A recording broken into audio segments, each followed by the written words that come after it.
India could quickly outgrow urban India. I think we all know it, and we've all seen the signs of revival across various sectors, but it could be as early as the next quarter as far as India's FMCG industry is concerned. That's the word coming in from the latest report by Kantar on consumption and demand recovery in rural India.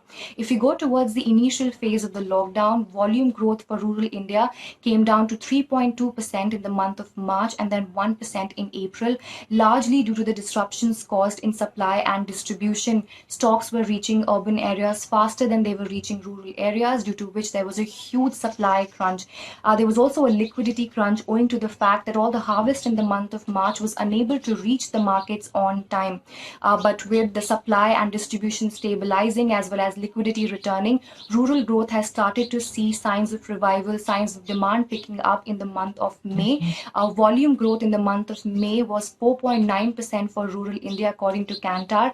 According to Nielsen, the sales in rural India are already at 85% of pre-COVID levels, whereas the number is 70% for urban India.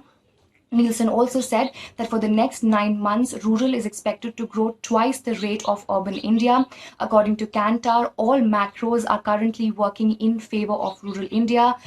Expectations of a normal monsoon, various measures announced by the government, including increased allocation towards MGNREGA, the Garib, Kalyan, Yojana. Apart from that, the movement of migrations back to their hometowns in rural areas, and along with them, the consumption chunk moving from urban India to rural India. So all of these factors are working or are looking in favor of rural India, and it could be soon that rural India would outpace the growth in urban India, like Kantar said, as soon as the next quarter. Now, as far as demand trends and consumption behavior is concerned, we've seen that in rural India, consumers are continuing to spend money on discretionary items. According to Kantar, best-selling products in rural India include milk biscuits, Fair and Lovely, moisturizers, Ayurveda balms, and milk-based drinks. All of these categories clocked a double-digit growth during the lockdown period. On the contrary, in urban India, all of these categories except milk baskets actually saw a degrowth. According to Kantar, rural growth is faster in big urbanized states like Maharashtra, Rajasthan, Kerala, Tamil Nadu, and West Bengal as compared to the rest of the country. Kantar also said that consumption in rural areas is also being driven by health and hygiene categories, very similar to the trend in urban India. Toilet cleaners and utensils saw the most increase in penetration during the lockdown period. Penetration of toilet cleaners went up to 17% during the lockdown. Hand washes alone saw volume growth of 805% as far as this lockdown period is concerned. Then there were consumption of categories like insecticides, floor cleaners, washing powders, as well as personal hygiene categories like hand washes, hair washes, and toilet soaps. All of these categories too saw an increase in volumes.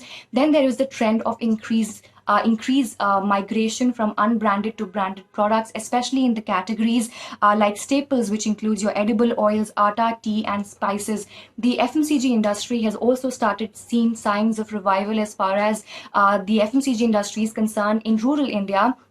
Nestle said that they have seen stronger demand in rural areas as compared to urban areas. Dabur and Parle said the same thing. They said that the fact that migrant laborers are going back to their hometowns in rural India, they will continue to consume products that they were consuming in urban areas as well. So that demand will shift to rural areas. Dabur also said that with expectations of a normal monsoon and all of these measures that have been announced by the government, rural India is definitely going to sort of outpace urban growth, and it could be, like Kantar said, as soon as next quarter.